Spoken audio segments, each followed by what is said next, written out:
Hello, so in this video I'm just going to carry on talking about types of regression. So if you remember, regression is basically just a line of best fit. You get given some data, and basically you have to come up with some kind of way of fitting that data. Okay, so you have to come up with some kind of regression line is basically a line of best fit, so a best fit that kind of fits that data.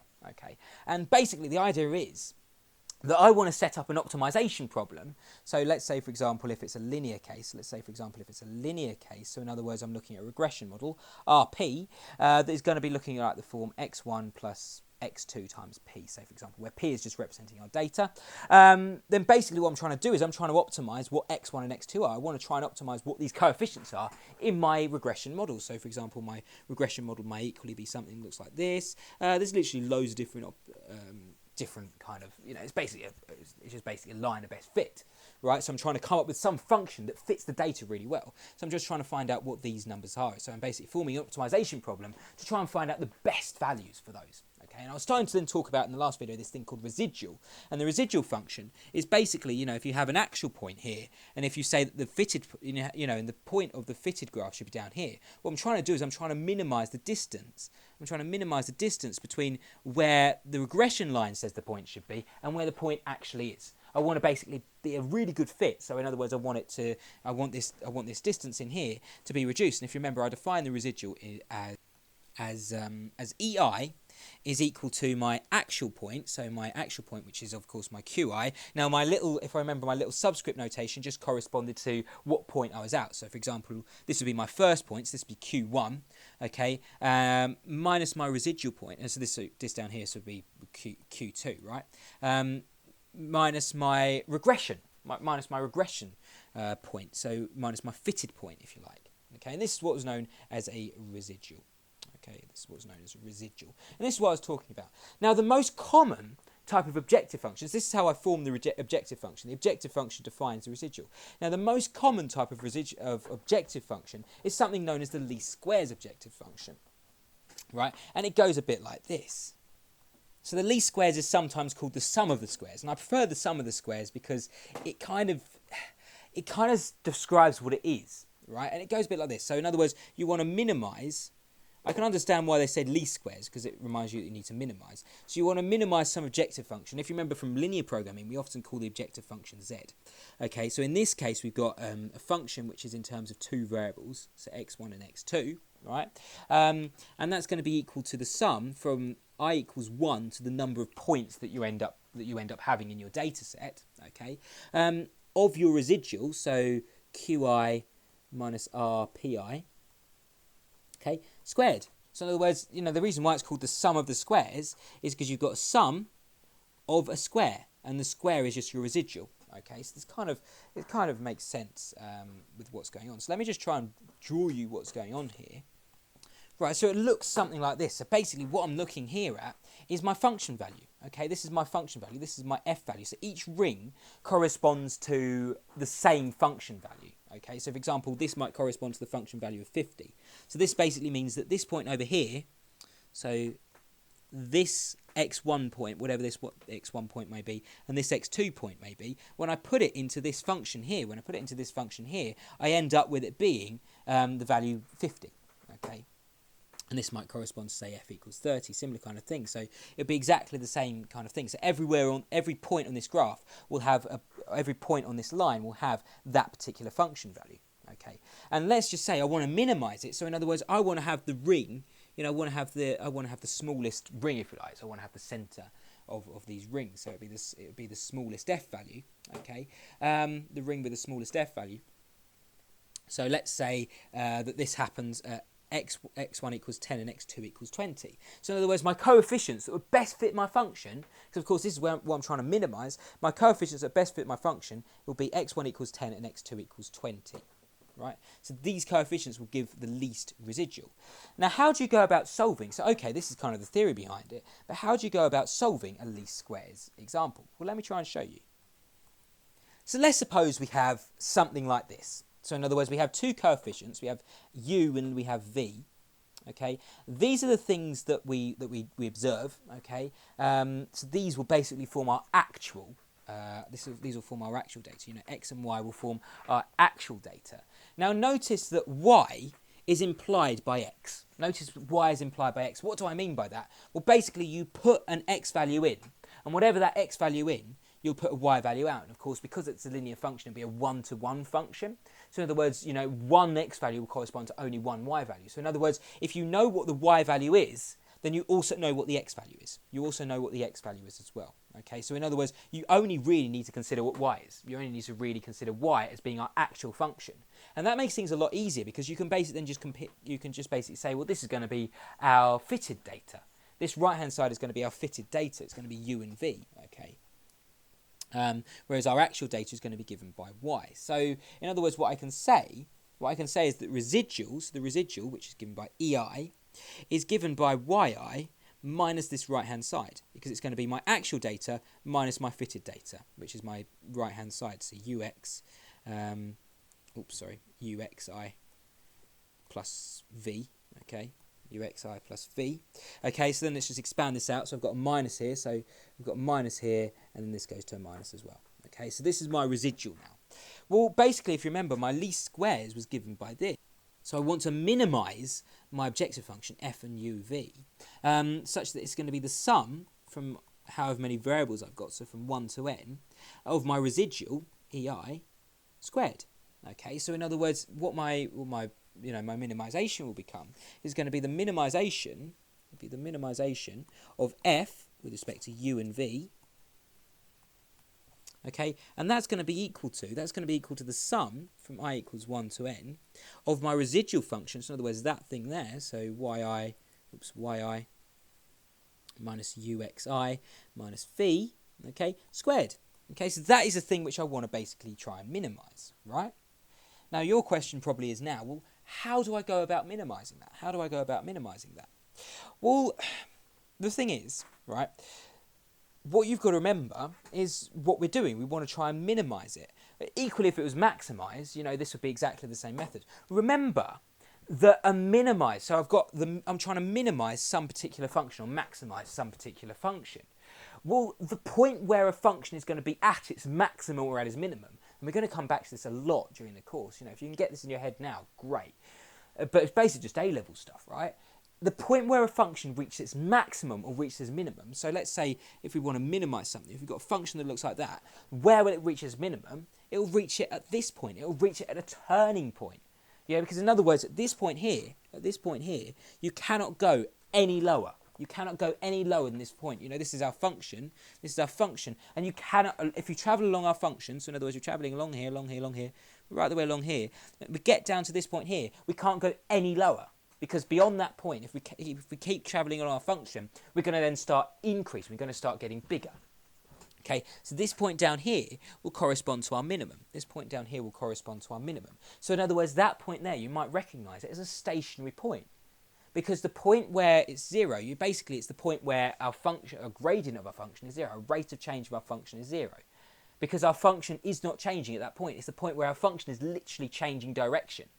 Okay, well, if you're going from, looking like that to then looking to sort of getting smaller to suddenly then getting bigger, so, to this side you're getting smaller and then immediately there you're getting bigger, then at that point in the middle, at that point where you're sort of changing direction, you're not actually moving, you're not actually changing direction, because that's the point where you're like changing. If you think of it as a swing, you move, you kind of swing from there to there. Well, the point where it changes direction, so in other words, you're going from here to here, and then you're kind of swinging around and coming back again. Well, the point where it changes direction, you're not actually changing.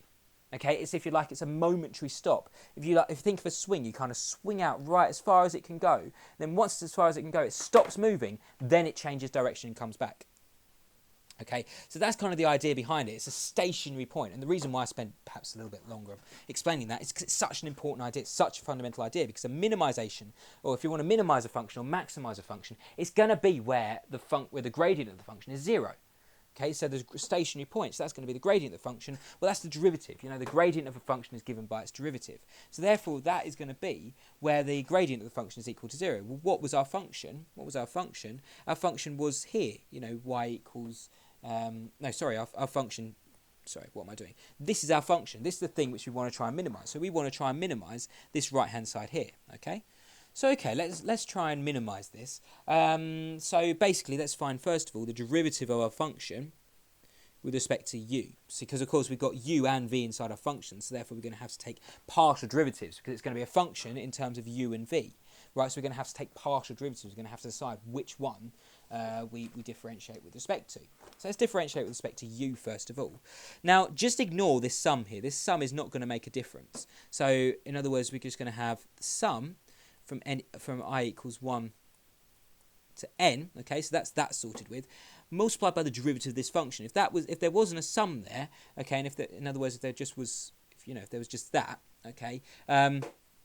How would you differentiate that with respect to u? Well, everything which isn't u is a constant, right? So first of all, let's use the chain rule, because it's that function squared. So it's like an outie-innie rule. So I differentiate the outside first. That becomes 2 lots of whatever's inside the bracket. So yi minus uxi minus v, okay, and we decrease this power by 1, so therefore that just goes to 1, right? Multiplied by the derivative of our function, which, derivative of what's inside with respect to u. Well, yi is a constant, so therefore that's going to go to 0. Minus v is a constant, so that's going to go to 0. Remember, I'm differentiating with respect to u, but this thing in here, this minus u times x, I'm treating u as my variable, so x is now my constant. So therefore, that's going to, when I differentiate with respect to u, it's going to become minus xi. So I'm going to need to multiply by minus xi.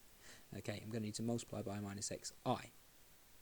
So this then becomes, let's just simplify this a little bit further. So I'm going to take a 2 out the front, and I'm going to take this minus out the front as well. So actually, I'm just going to rewrite this slightly. So there we go. I've taken my 2 out the front. I'm going to take my minus out the front as well. Okay, and let's put this xi in front of all this thing here. So let's just move this across slightly. Let's just put this xi down here. Okay, so that is the derivative of my function now with respect to u. I'm going to do exactly the same thing, but I'm going to differentiate now with respect to v, okay, to find out what my other derivative is. So derivative with respect to v, again, just treat this as this, just leave this alone. It's this summation, let's just leave this summation alone, okay. Let's try and differentiate that thing with respect to u. Well, first things first, we're going to have to multiply by 2. Okay, so we've got 2 times whatever's inside the brackets. Okay, just by the chain rule, minus v, decrease the power by 1. Okay, let's just differentiate the inside now with respect to v. So yi is a constant, okay, u is a constant, and xi is a constant. So in other words, those three things, when I differentiated them, are going to disappear. But when I differentiate this v, it's going to become a minus 1. It's going to become a minus 1. So in other words, I can just stick this minus and this 2 out the front. Okay, so therefore these are the derivatives, these are my 2 derivatives now. And of course a stationary point will occur where these derivatives are going to be 0, So now it's just a case of trying to solve those, and I'll come up with a case of simultaneous equations. Okay, so let me just try and give you a hint of how you solve it. I won't actually solve it completely for you. But first things first, what I would do is I'd break this up into separate summations. So let's first of all look at this first one. So this is what we've got. We want to basically try and solve these simultaneously. But we can do a little bit of work with them to make them a little bit easier. So the first thing actually which I would do is not try and deal with the first one. Is first of all notice I've got minus 2 here and a 0 on this right hand side. So therefore if I divide by minus 2, I can just get rid of those minus 2's because 0 divided by minus 2. So this is effectively divided by minus 2 divided by minus 2. That's still going to be 0. Okay, so I can still leave these right hand sides as 0. Okay, what else can I do with this? Well, let's first of all let's multiply through by xi here. Let's multiply through by xi. So this is going to become xi times yi. Okay, xi times yi. This is going to become u times xi squared. Okay, and this is going to become v times xi. V times xi. Okay, so that's the next thing we should do. Now I'm going to break this summation up. I'm going to break these 2 summations up. So in other words, it's going to become the sum of that thing minus the sum of this thing. Okay, minus the sum of this thing. Okay, sum of this thing. Minus the sum of this thing. So let me just write this out again. Minus the sum of this thing. So v times xi. Okay, and likewise I'm going to do exactly the same here. So it's going to be the sum of that thing. Minus the sum of this thing. It's the sum from I equals 1 to n. Minus the sum of v. The sum of v from I equals 1 to n. Can I make any further simplifications? Sorry, that should be equal to 0 as well. Can I make any further simplifications? Well, yes, I can. If I take this u out the front, I can take this u out the front because it's going to be a constant. So I can take the u out the front I can take this u out the front of the summation because, of course, you know, u times xi squared, well, u is just going to be a constant. So if I take it out of the front of the summation, it's not going to be affected by the summation. It's just going to make, you know, whatever I end up with, u times bigger. So if I stick it out the front of the in front of the summation, it's not going to make a blind bit of difference. Likewise, if I do the same for this v here, so I stick the v out the front here, okay, and I'm actually going to do the same with this u down here. Okay, so that's looking a little bit neater already. What can I say about this, though? What can I say about this? Well, this is the summation of v from I equals 1 to n. This is the summation from v of I equals 1 to n. So what does this actually mean? Well, it means v plus v plus v plus so on. How many times? Well, it's going to be n times. So I'm summing v n times. Okay, so in other words, what I'm going to end up with here is n times v. N lots of v, yeah, because it's going to be n times v, or v added together n times. Okay, so it's going to be n times v. Okay, so that now makes it a little bit easier to deal with. Okay, and I'm going to make it even easier for myself by basically trying to condense this notation down. So rather than writing sum each time, I'm going to write this as sum, but instead of sum, I'm going to write it as s x. Okay, this thing here is going to go to s x, because it's going to be x squared, okay? This is going to be the sum of x again. Okay, this is going to be the sum of y, or sy. This is going to be sum of x, so sx. Okay, and that suddenly makes it so much easier to deal with, okay? Because now basically I've got a set of simultaneous equations, in terms of u and in terms of v. So I can basically solve it to find out what u and v are equal to. Okay, and if you do so, I'm not going to sort of waste your time and solve simultaneous equations. If you just treat, you know, these sxx and xx and sy and whatever as just coefficients, okay, it's just ordinary numbers like you would in an ordinary simultaneous equation, then you can solve u and v. Okay, and I'm not going to waste your time for doing it, but it would basically, you can solve it relatively easily. It's n times, so u is n of sxy, so n of sxy, minus sx times sy, okay, over nsx minus sx all squared, okay, and v comes out as sx times sxy, sx times sxy minus sxx times sy over sx all squared minus n times sxx. Okay, so now you've basically solved what u and v are equal to. These are our coefficients. Remember what u and v was equal to. U and v was our coefficients in this thing up here. U and v were our coefficients in this thing up here. So let me just write this down here. So u and v were our coefficients in this thing up here. So let's get rid of the i's actually. Don't need that notation. Plus v. So this is basically we found out what u and v are equal to. So if you replace u and v by what's in here, then you will end up with the best line of best fit by the least squares approximation.